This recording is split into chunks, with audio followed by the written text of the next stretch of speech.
Ethiopia. Tigray People's Liberation Front seeks truce with Ethiopian government. After peace talks mediated by the African Union, the Tigray People's Liberation Front, TPLF, has, quote, called for a comprehensive negotiated ceasefire and established a negotiating team that is ready to be deployed without delay, unquote. As per the Voice of America, this decision comes after heavy fighting along the northern, eastern, and southern borders of Tigray Region since the lapse of the ceasefire on August 24, 2022. The TPLF originally rejected mediation by the African Union led by former Nigerian President Olusegun Obasanjo, instead requesting peace talks in Nairobi under the auspices of Kenya and the United States. The Abiy administration has yet to respond to the TPLF's move. France. Guinean opposition party files complaint in France against junta leader.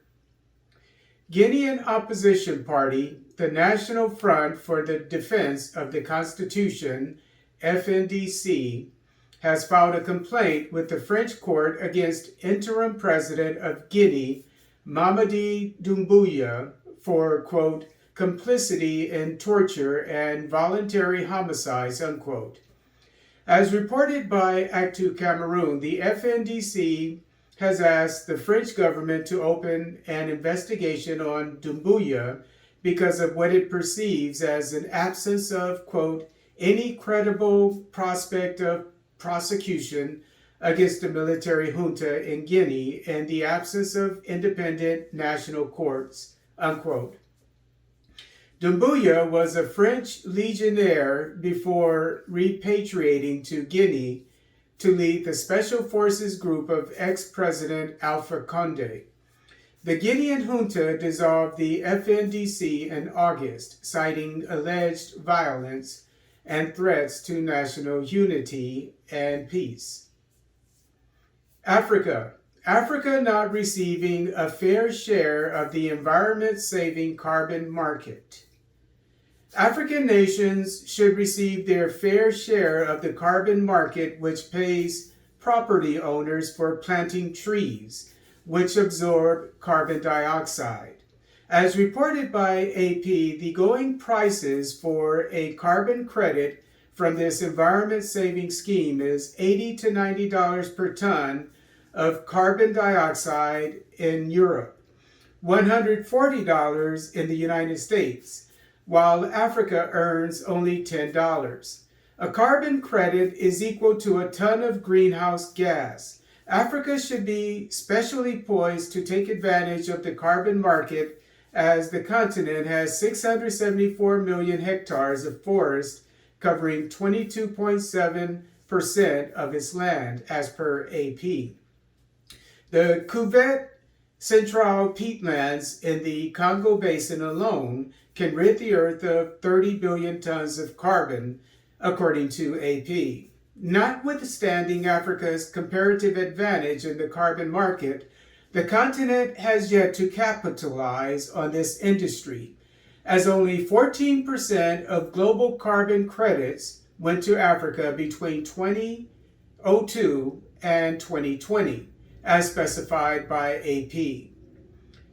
Somalia. Somali army and local militia kill more than 100 al-Shabaab insurgents.